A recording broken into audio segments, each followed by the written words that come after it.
Pemirsa, selamat pagi. Assalamualaikum warahmatullahi wabarakatuh. Salam sejahtera buat semuanya. Shalom Aleichem. Om Swastiastu. Namo Buddhaya. Salam kebajikan buat semua. Wei Dong Tien. Rahayu untuk Indonesia kita tercinta. Salam Pancasila, salam merah putih. Salam Indonesia Raya. Merdeka, merdeka, merdeka. Ya. Di waktu duha masih dalam suasana peringatan Hari Sumpah Pemuda ke-96 yang jatuh kemarin, hari Senin tanggal 28 hari bulan Oktober 2024.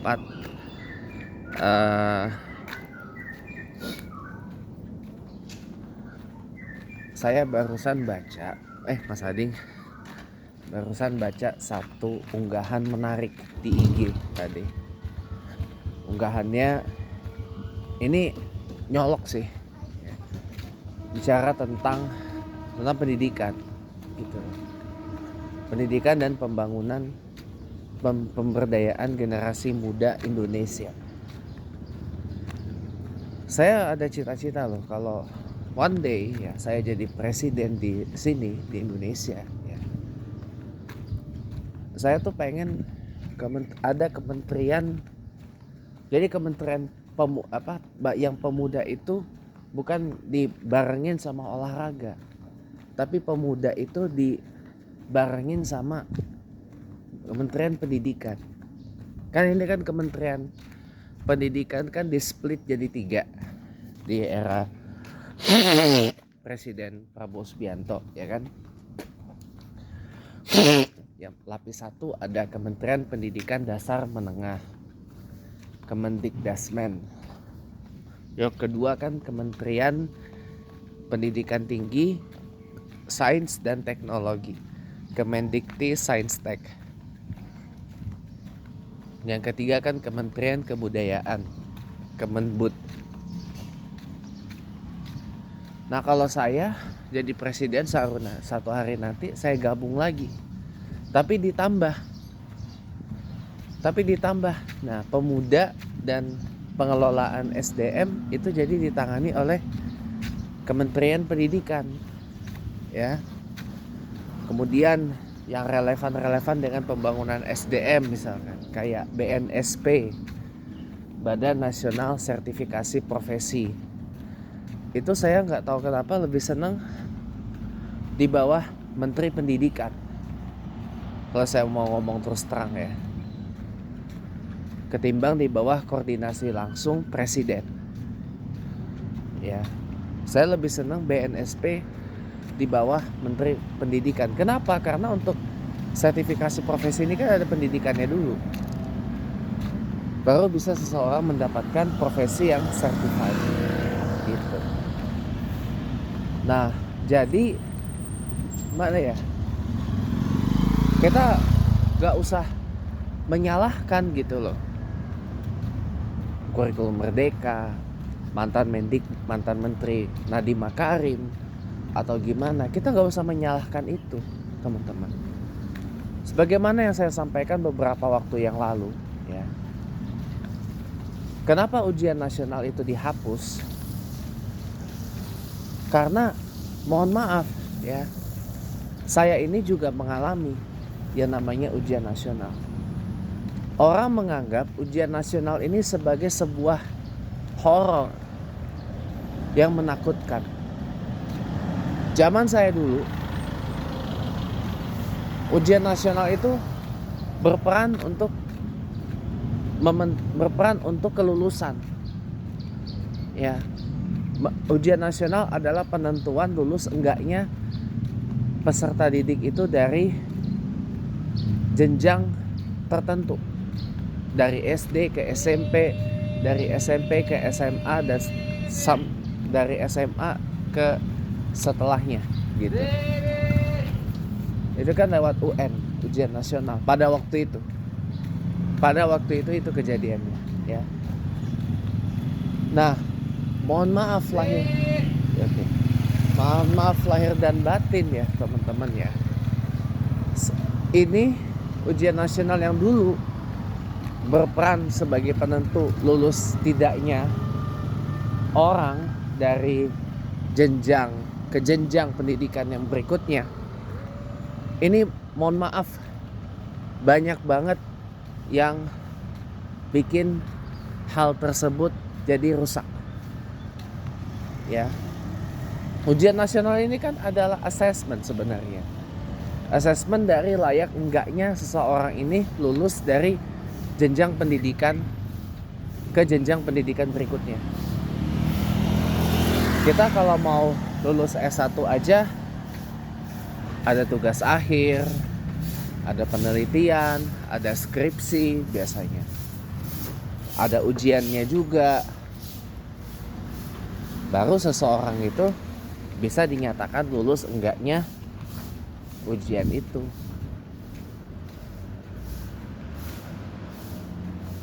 Pun begitu juga kalau kita mau lulus S2, S3, itu juga ada ujian kelulusannya sebenarnya. Nah, ini yang mohon maaf gitu loh. Yang membuat ujian nasional dihapus itu sebenarnya adalah bukan salah dari menterinya. Bukan salah pada waktu itu Kemendikbudnya pada waktu itu, ya. Dan bukan salah pada waktu itu Bapak Presiden Jokowi, enggak. Yang salah adalah kita sendiri. Loh, kok kita sendiri Pak yang disalahin? Nah gini, saya kasih cara memahaminya. Ini sebenarnya udah saya pernah bahas panjang lebar 1 jam di podcast saya. Dan mudah-mudahan ini bisa membuat kita semua jadi tercerahkan, ya. Tapi nggak apa-apa, kita bahas ulang sekali lagi dalam durasi yang mudah-mudahan bisa lebih pendek dari yang sebelumnya. Ya. Jadi gini loh teman-teman, cara memahaminya tuh gini. Ya. Dulu ujian nasional atau UN itu kan dipakai sebagai penentu kelulusan dari satu jenjang ke jenjang pendidikan yang lain. Dari SD ke SMP, dari SMP ke SMA itu ada UN-nya. Dan itu di jenjang akhir. Kelas 6 SD, kelas 9 SMP, kelas 12 SMA. Ya kan? Nah, ujian nasional ini dijadikan syarat kelulusan, teman-teman. Syarat utama kelulusan. Tuh, syarat utama kelulusan. Nilai UN yang tinggi, NEM-nya tinggi, teman-teman. Gitu, ya. NEM-nya tinggi. Nah, karena masyarakat Indonesia ini punya ragam kepercayaan, ya, saya katakan gitu aja lah ya. Punya ragam kepercayaan dan punya ragam pemahaman gitu ya. Ya jadinya kita nggak bisa menyamakan persepsi kita dengan yang lain. Jadi mohon maaf, selama pelaksanaan ujian nasional itu kita sudah biasa mendengar berita yang namanya kebocoran soal, ada kunci jawaban dan seterusnya dan seterusnya. Walau bagaimanapun, caranya udah diakalin. Kayak misalkan soal ujian nasional disegel, ya kan? Disegel dan dijaga kerahasiaannya. Tapi tetap aja bocor. Taunya yang ngebocorin itu juga ternyata orang dalam. Ini lebih parah. Ini kejadian waktu saya SMA. Yang ngebocorin malah orang dalam dari yang menggelar UN itu. Ditambah lagi, mohon maaf, lahir dan batin, saya harus bicara ini dengan sangat apa adanya, teman-teman. Ya, saya harus ngomong ini dengan sangat apa adanya bahwa mohon maaf ya. Selama masyarakat Indonesia masih banyak yang nganggep nggak lulus ujian nasional itu aib ya. Selama itu juga ujian nasional itu akan fail. Bener deh.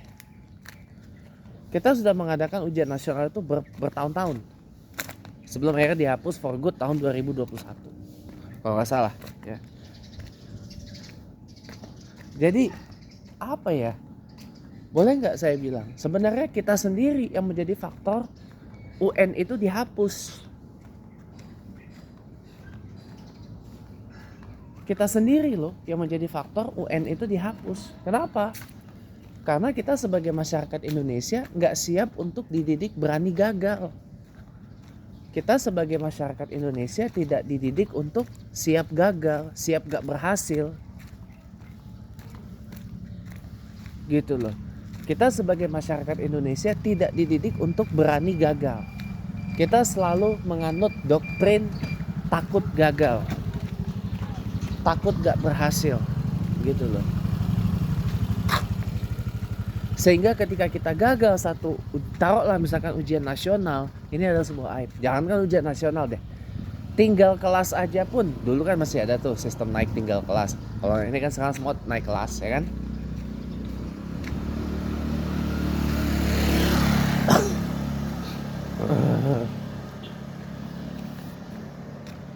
Minta maaf loh, minta maaf ya.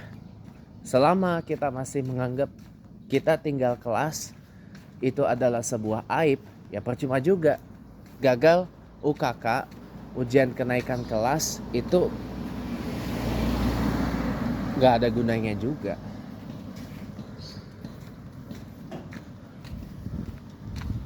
Makanya saya kadang-kadang dengan sangat jujur mengakui saya maaf sejuta.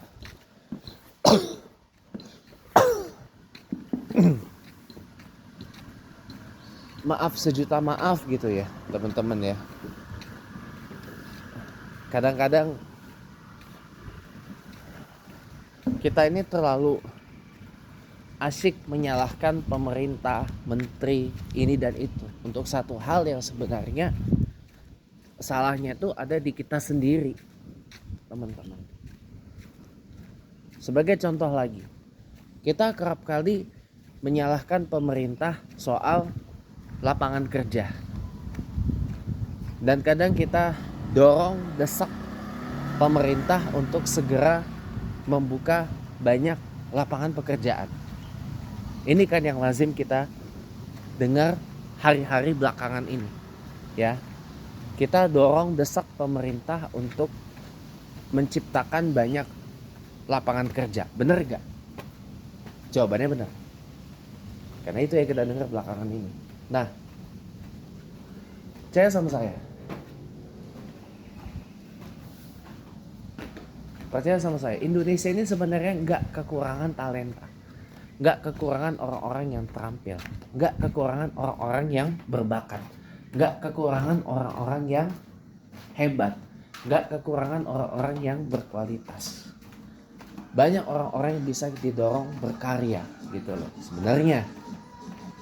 Ya. Nah, akan tetapi ya, apa yang menyebabkan lapangan kerja itu makin lama makin sedikit? Tahu nggak? Satu, perkembangan teknologi. Apalagi sekarang kita udah hidup ya. Apalagi kita sekarang mainnya udah artificial intelligence, kecerdasan buatan. Kita mainnya sekarang sudah big data. Kita sekarang mainnya udah serba digital, serba internet, terinternetisasi.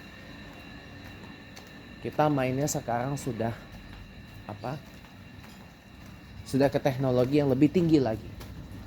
Bahkan nggak mungkin, bukan tidak mungkin kalau nanti kita akan main yang lebih di atasnya lagi.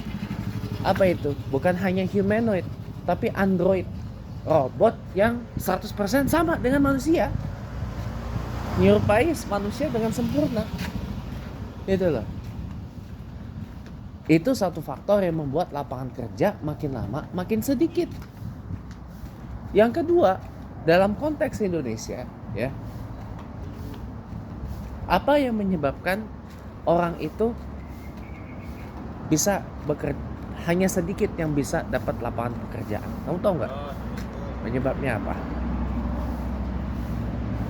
Penyebabnya penduduknya kebanyakan, lapangan kerjanya dikit.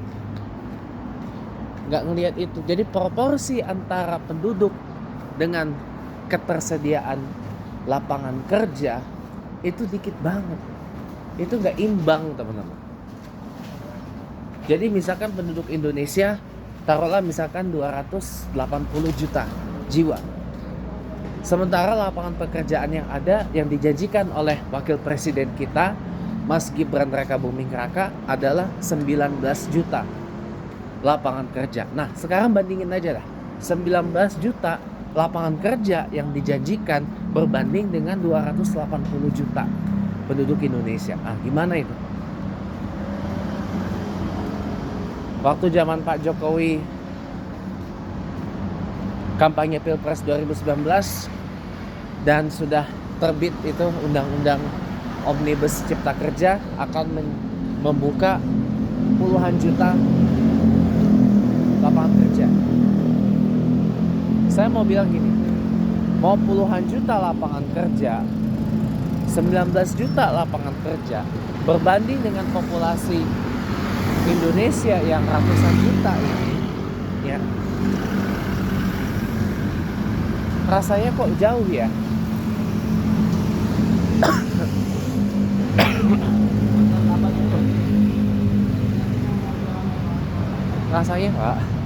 Rasanya kok jauh banget. Mau 19 juta, 20 juta berbanding 280 juta lapangan pekerjaan. Nah, berarti salahnya di mana? Apakah salah pemerintah? Apakah salah Presiden Jokowi? Apakah salah Kementerian Tenaga Kerja? Kan enggak. Saya yakin Kementerian Tenaga Kerja ini sudah banyak berusaha, sudah banyak berupaya agar banyak orang Indonesia tuh yang kerja gitu loh.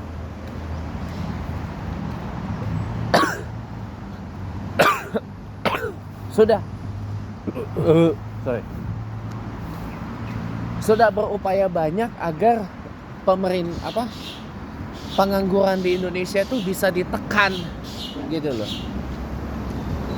Akan tetapi kan bukan perkara mudah untuk menekan angka pengangguran di sini. Bukan perkara mudah, teman-teman. Tadi aja rasio lapangan kerja yang dijanjikan akan dibuka dengan populasi Indonesia yang hampir 300 juta jiwa ini aja udah rasa-rasanya sulit untuk direalisasikan. Bukan sulit sih, tapi perlu usaha lebih. Agar gimana ratusan juta penduduk Indonesia ini nggak ada sedikit pun yang menganggur, ya, nggak ada sedikit pun yang menganggur. Nah, solusinya, kesalahannya dari mana kalau gitu? Pertama, salah kita sendiri yang mohon maaf dikit-dikit kalau nikah beranak, anaknya bukan hanya satu, kadang lebih dari satu. Dan gak ngelihat kondisi Indonesia ini gimana kalau punya anak lebih dari satu. Punya anak satu aja udah Masya Allah banget pengeluarannya, biayanya, ini dan itunya. Apalagi kalau lebih dari satu.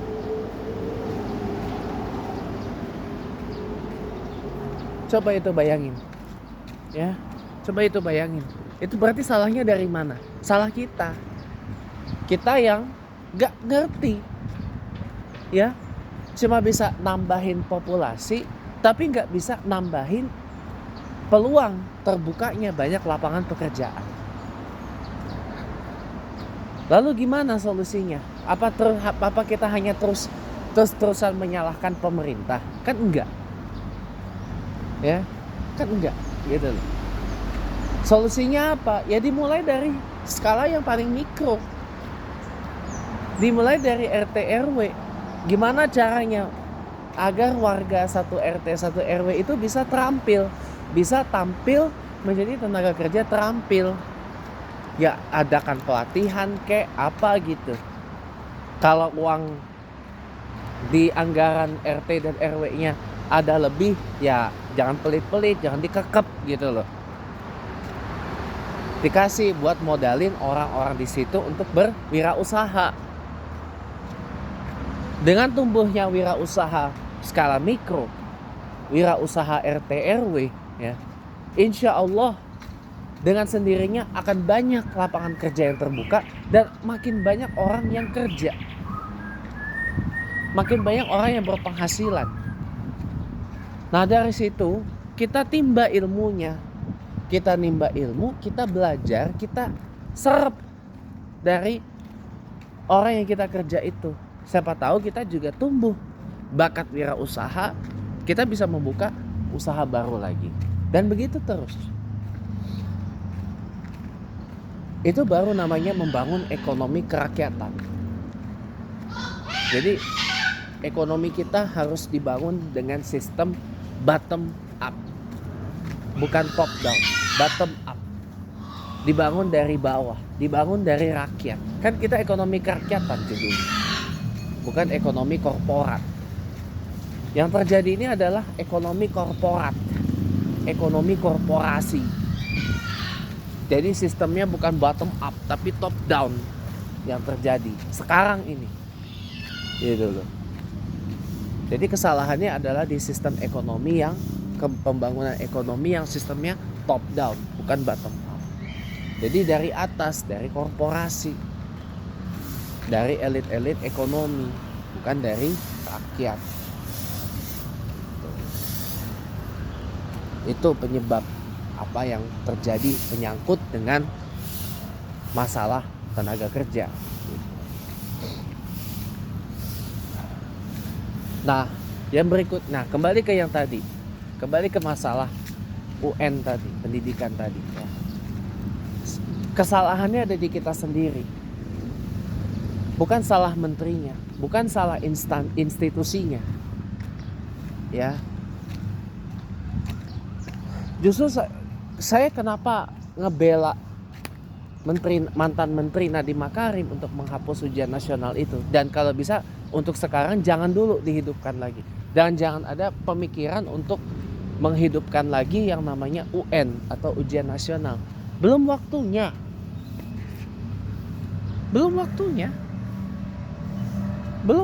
Kenapa belum waktunya? Karena selama masyarakat di Indonesia masih dididik dengan dogma, ya, ada kereta lewat, gagal lulus UN itu adalah sebuah aib. Dan mohon maaf, bukan hanya gagal lulus UN ya, nggak naik kelas pun adalah sebuah aib, teman-teman. Saya minta maaf. Mau ujian nasional atau ujian asesmen yang dilakukan oleh asesor dari luar negeri, saya kok skeptis ya bakal berhasil. Jawaban saya nggak bakalan berhasil. Nggak bakal berhasil. Kenapa? Karena kita nggak dididik untuk berani gagal. Karena kita nggak dididik untuk berani tidak berhasil.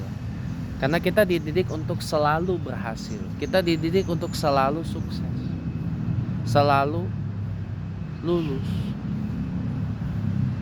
Nah akibatnya kan yang diposting di Instagram itu kan benar jadinya. Jadi ini sebenarnya kurikulum yang mohon maaf gitu ya, sesuai dengan watak buruknya orang di sini, watak jeleknya orang Indonesia. Yang tadi saya bilang, gak berani gagal, gak berani gak berhasil, gak berani untuk siap gagal. Nah jadi ujian nasional dihapus, ujian kenaikan kelas gak ada, jadi semuanya naik kelas gitu kan. Jadi mohon maaf gitu ya,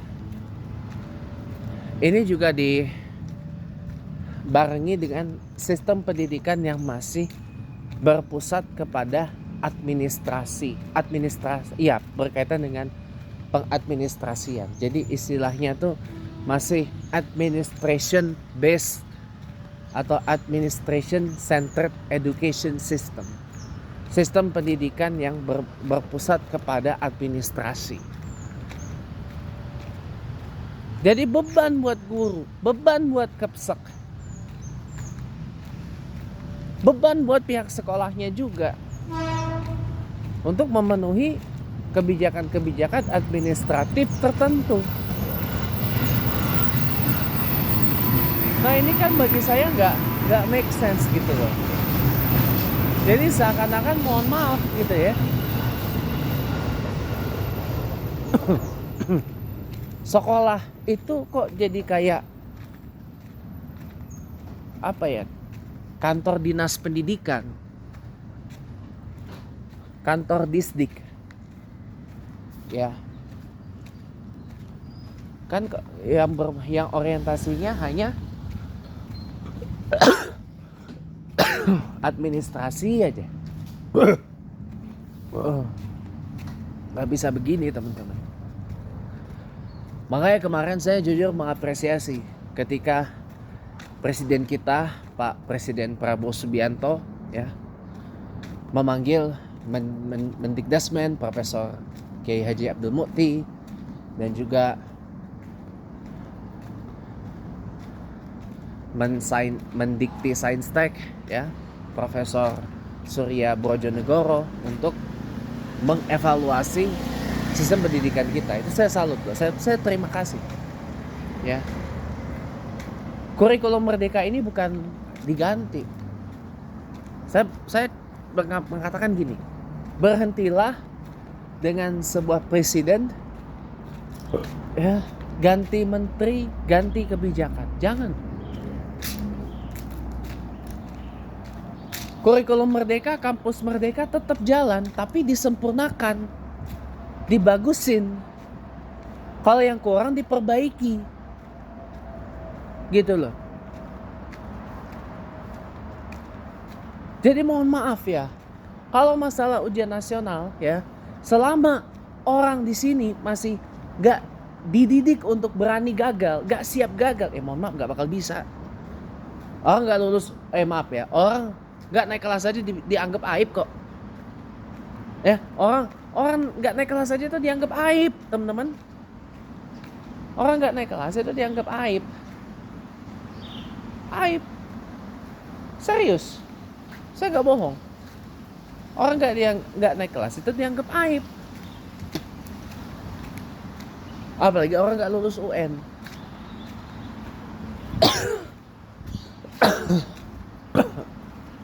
Padahal di antara beberapa orang-orang yang saya respect ya, ada beberapa yang mohon maaf pernah tinggal kelas. Saya punya waktu SD punya teman namanya Kahfi Ananta namanya. Muhammad Kahfi Ananta. Ya. Kita pisah waktu SMP. Dia SMP 161 Tanah Kusir, saya SMP Muhammadiyah 8 Tanah Kusir, Jaksel. Saya dapat kabar dari teman SD saya yang lain cerita. Katanya si Kahfi ini pernah gak naik kelas, tinggal kelas, ya pada waktu itu. Tapi begitu saya buka profil Facebooknya,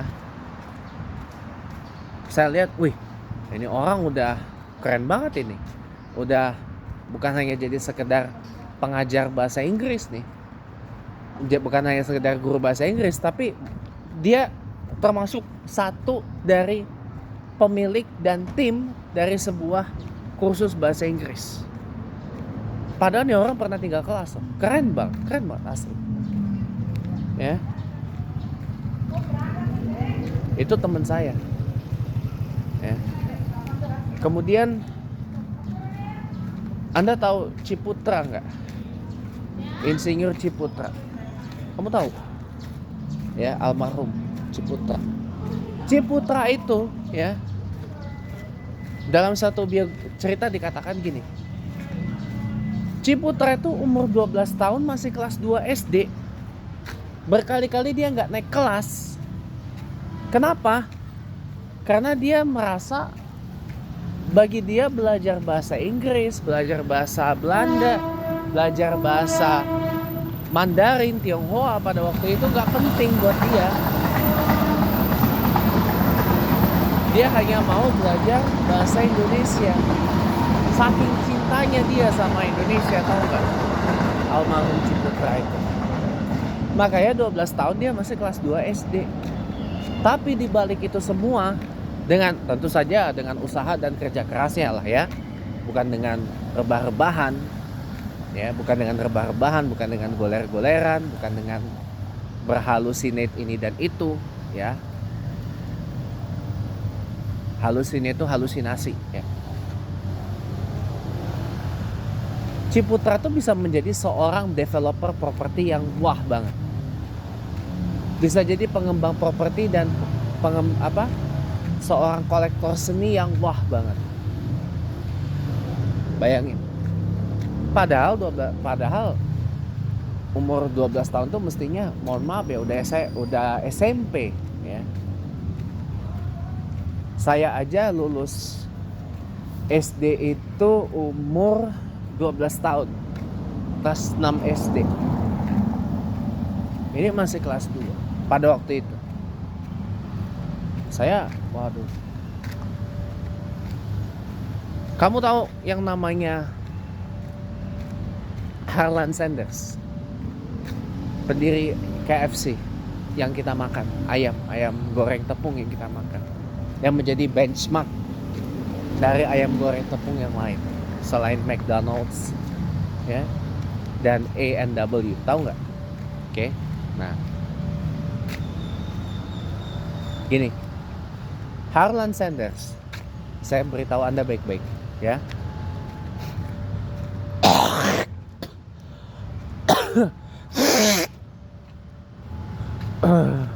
Harlan Sanders itu, ya, adalah orang yang ibaratnya bukan hanya sekedar udah jatuh ketimpa tangga kisah hidupnya. Makin ketiban tangga, ketiban beton dia hidupnya.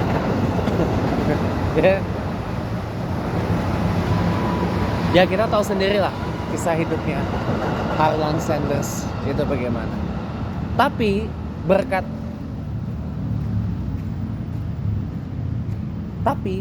ya setelah, mohon maaf nih,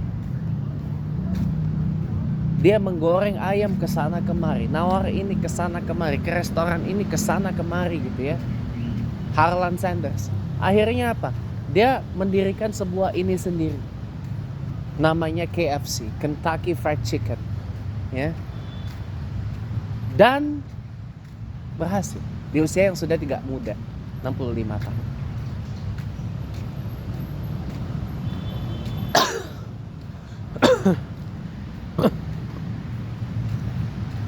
Terakhir nih, karena saya anak mobil. Anda tahu yang namanya Kiichiro Toyoda dan Soichiro Honda, maaf. Pendiri dari Toyota dan Honda. Ya. Toyota itu juga pendirinya, Kiichiro Toyoda juga pernah mengalami hal yang sama dengan Sanders. Gagal gitu kan. Bahkan yang paling parah, mobil Toyota itu sempat di-recall. Tapi dan sebagainya. Tapi pada akhirnya apa? Berkat kegigihan, berkat kerja keras, berkat semangat, berkat optimisme yang kuat, ya. Kamu tahu? Ya, Kiichiro Toyoda dan Soichiro Honda bisa menciptakan sebuah mobil yang kita kendarai sekarang.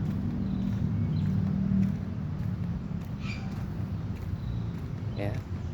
Dan Toyota menjadi produsen mobil nomor 1 di dunia. Anda bayangkan itu. Dari gagal demi gagal dan gagal. Ibaratnya bukan lagi udah jatuh ketiban tangga. Udah makin ketiban tangga, ketiban beton pula gitu kan. Kisah hidup dari tokoh-tokoh tadi.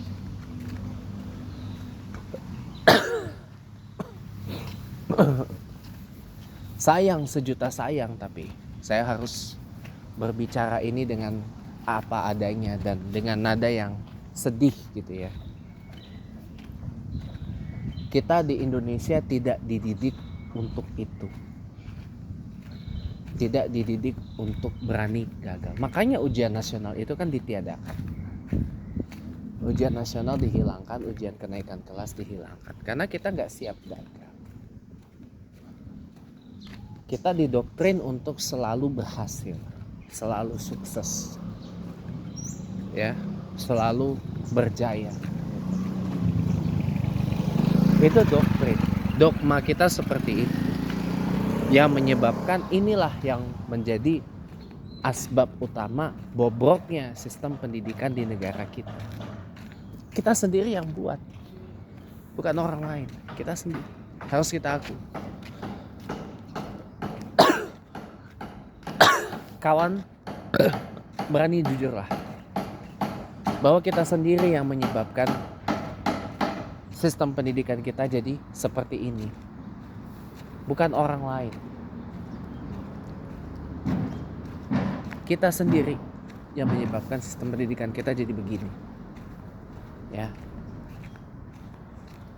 Mau itu selama kita gagal ujian dianggap sebagai sebuah aib, ya, mau kita adakan ujian apapun itu, ya nggak bakalan kecapai tujuannya. Walaupun kemudian ujian nasional dimodifikasi menjadi hanya sekedar untuk pemetaan, bukan lagi menjadi syarat kelulusan. Jadi syarat kelulusan bukan lagi negara yang menentukan, tapi sekolah. Oh, tetap aja.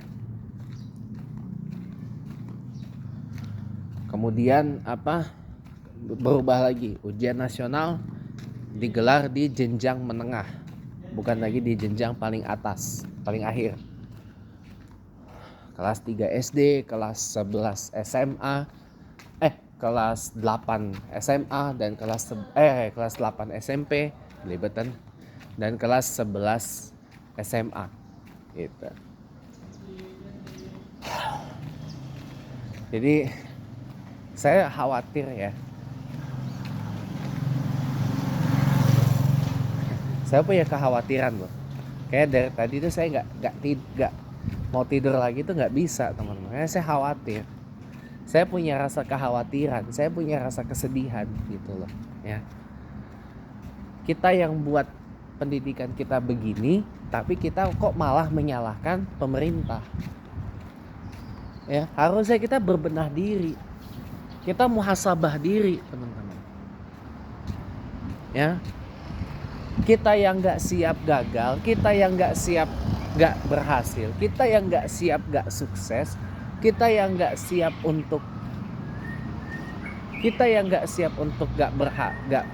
nggak berhasil gitu ya. Kok kita yang kok pemerintah yang disalahin. Ini jijik banget menurut saya. Ini menjijikkan, yes. Ini menjijikkan menurut saya. Karena kalau begini ya, kalau selama masyarakat masih memberi pemakluman, ya ini akan menjadi sebuah pembenaran. Pembenaran untuk dikit-dikit nyalahin pemerintah, dikit-dikit nyalahin pemerintah, dikit-dikit nyalahin pemerintah. Ada memang beberapa poin tertentu yang menjadi tanggung jawab pemerintah. Betul. Ya. Tapi ada juga beberapa poin yang sebenarnya dominannya adalah tanggung jawab kita sendiri sebagai rakyat. Yang kita bahas ini aja dulu, pendidikan. Kalau pendidikan, ya. Kalau kita nggak siap gagal, ya jangan berharap ujian nasional itu bisa digelar. Nggak bakalan bisa. Fail terus. Karena ujungnya apa? Orang main curang. Orang main curang, nggak bocorin soal, kasih kunci jawaban dan seterusnya. Karena bahkan mohon maaf, pihak sekolah pun juga ikut main. Ikut main biar gimana caranya lulus. Bukan apa-apa, saya juga termasuk yang kayak gitu. Karena saya name-nya waktu SMP dan bahkan SMA saya diceritain sama mama saya. SMA itu name saya nggak terlalu bagus. Walaupun saya pakai kunci jawaban, name saya tetap nggak terlalu bagus. Ditolong sama pihak sekolah. Rapotnya diganti. Aslinya itu rapot milik orang lain, bukan rapot saya. Tapi diganti jadi nama saya. Biar apa? Biar sekolah itu nggak beraib. Ada siswanya yang nggak lulus UN, ada siswanya yang nggak naik kelas, nggak aib. Nah saya termasuk yang seperti itu teman-teman. Makanya saya keras banget ngomong begini. Karena pertama saya malu. Saya lulus sekolah bukan dengan cara yang benar, bukan dengan cara yang legal gitu loh. Ini kan lulus ya lulus, memang lulus, tapi bukan lulus yang gimana gitu loh. Enggak teman-teman. Saya ditolong. Saya pihak sekolah main curang. Main curang, diganti rapot saya sama rapot orang lain. Karena nilai saya sebenarnya jelek. Name saya pun nggak bagus-bagus amat. Gitu. Jadi maaf nih, saya ngomong apa adanya aja. Ya, inilah kenapa saya bisa ngomong begini, karena saya rasain dan saya pelakunya juga. Dan saya ngelakuin juga. Jadi maaf, selama masyarakat kita masih menganggap gak lulus ujian sama dengan aib, nilai jelek, name jelek sama dengan aib, sudah.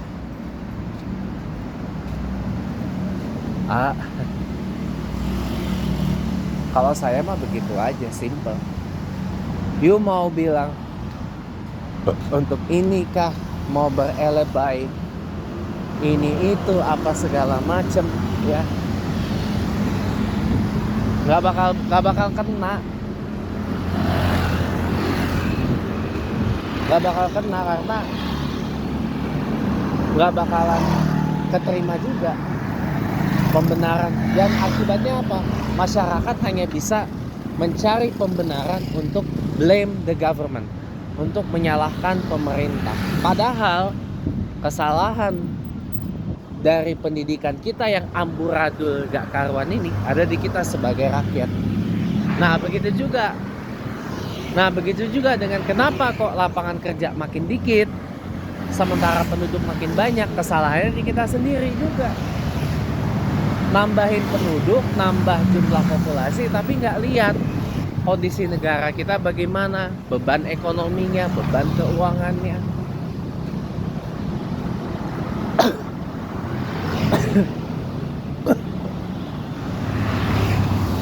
Beban pembangunannya. Belum lagi negara harus menyediakan pangannya, beban pangannya bagaimana. Belum lagi lapangan pekerjaannya harus disediakan. Tadi kan kita sudah bicara nih, wakil presiden kita Pak Mas Gibran Rakabuming ya, berencana akan buka 19 juta lapangan pekerjaan. Ya 19 juta banding 280 juta penduduk kita. Ya jauh. Rasionya nggak pas.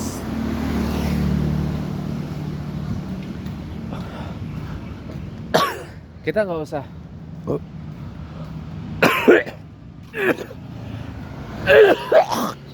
ngomongin pengerusakan spanduk baliho itu dulu, dapat itu kebiasaan buruk masyarakat kita itu.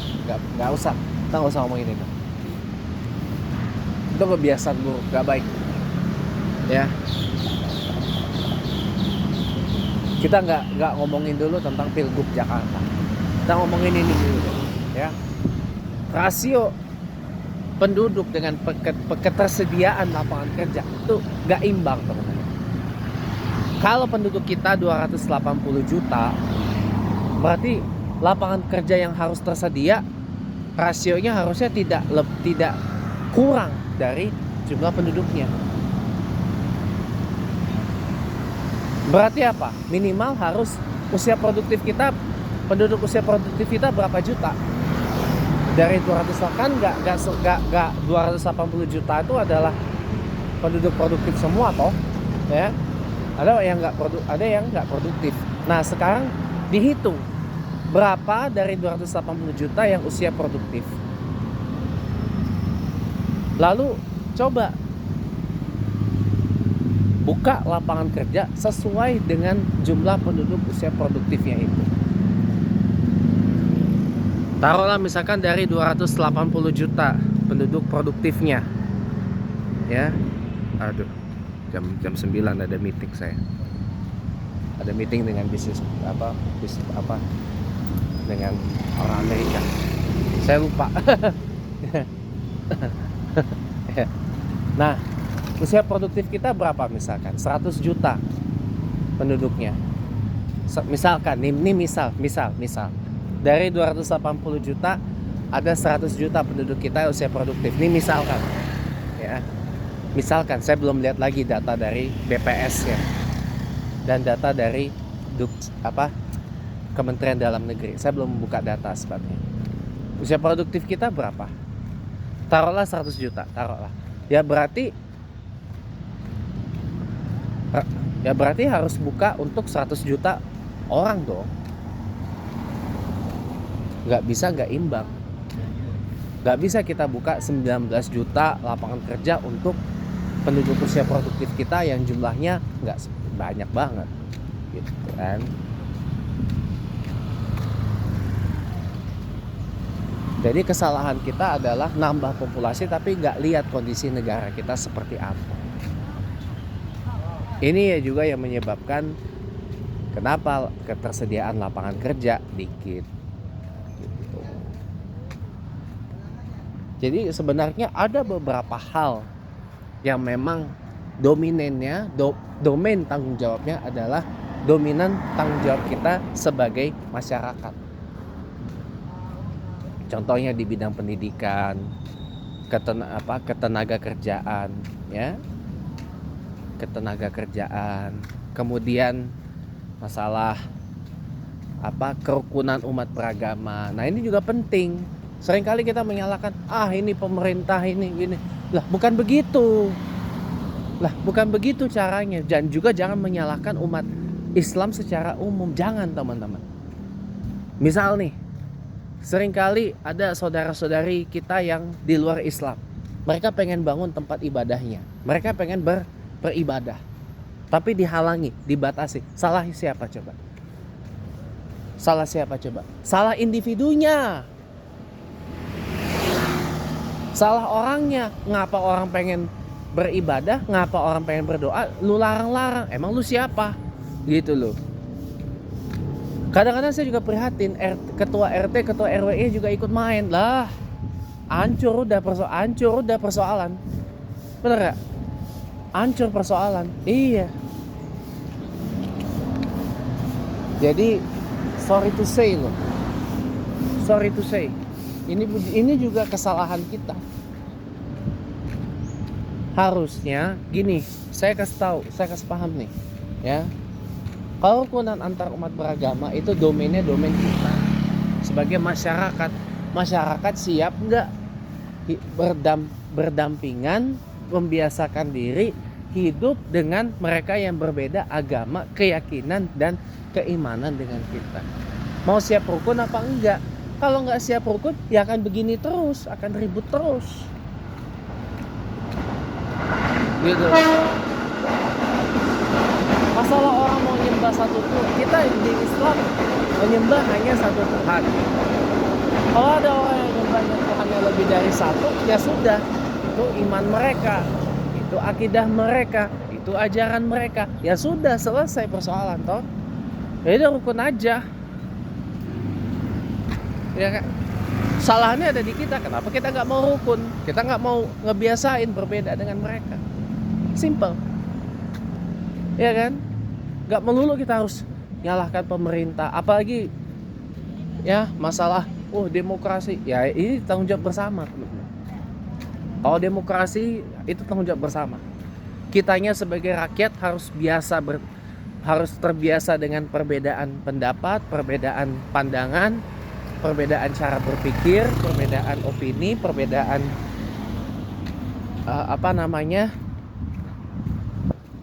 aspirasi dan sebagainya. Tapi di satu sisi pemerintah juga harus memastikan ruang untuk kebebasan sipil itu tidak ditutup rapat dan tidak juga dibatasi. Ini tanggung jawab bersama teman-teman. Ya, ini tanggung jawab bersama. Kalau itu. Nah, kembali lagi kita ke pendidikan, ya, karena saya baca post IG tentang pendidikan, ya, bukan tentang yang lain-lain, ya. Jadi mohon maaf ya teman-teman ya. Selama orang masih menganggap gak lulus ujian itu adalah sebuah aib, ya, saya mohon maaf banget ya, nggak bakalan dah tuh, nggak bakalan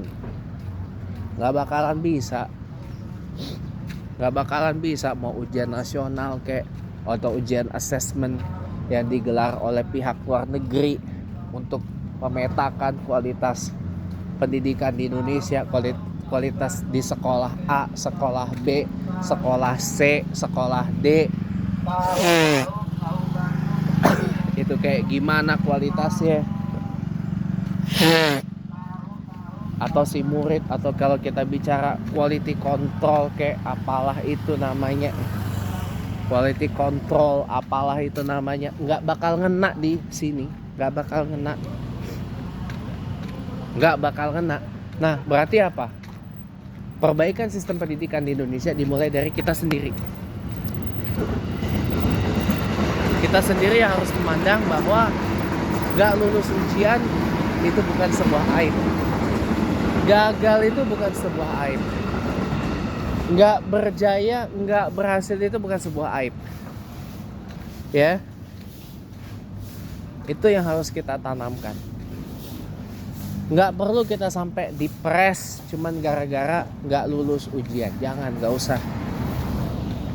Beberapa zaman UN masih ada dulu, ada orang banyak mati bunuh diri. Kenapa Pak? Gak lulus UN.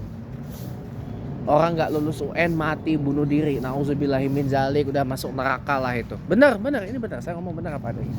Orang belum dapat jatahnya pulang ke Allah, tapi dia udah nyelak duluan, masuk neraka lah. Masih kan kullu nafsin dha'iqatul maut. Allah itu kan udah nentuin jatah kita untuk pulang ke Allah tuh kapan. Udah ada jatahnya semua. Lah kalau memang belum dapat jatahnya, belum dapat panggilannya untuk pulang ke Allah, ngapa lu embat? Ngapa lu nyelak gitu loh? Iya kan? Jadi pasti itu ada dasarnya, masuk neraka dah lu. Iya. Jadi makanya kawan-kawan semua, ini yang terjadi teman-teman. Orang nggak lulus UN, ya mati bunuh diri, kan sayang.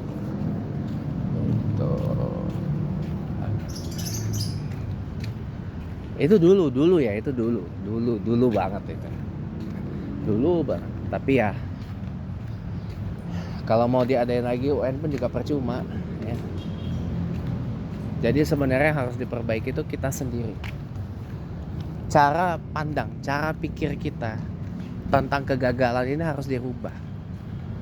Jadi kita harus meredefinisi arti kegagalan dulu. Ya. Kalau saya gini, kegagalan itu seperti yang teman-teman sudah kasih tahu. Kegagalan adalah keberhasilan dan kesuksesan yang tertunda.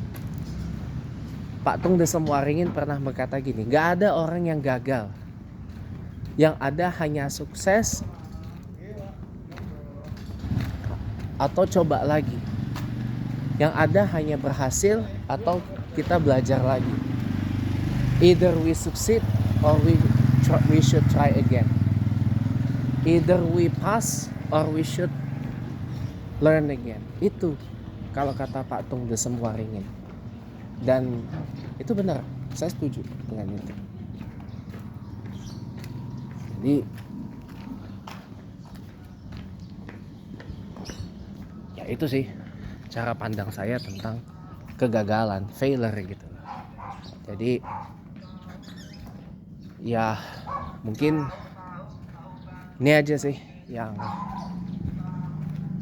harus kita renungin sama-sama di waktu duha ini, karena saya setengah jam lagi ada meeting. Jadi saya cukup sampai di sini dulu ya. Udah hampir 1 jam kita bicara. Terima kasih banyak udah nonton. Jangan lupa ditonton dari awal sampai kelar. Mudah-mudahan kita sama-sama tercerahkan ya atas isu yang menarik perhatian banyak pihak ini. Dan moga-moga jangan ada yang terguncang, jangan ada yang sampai tantrum ya.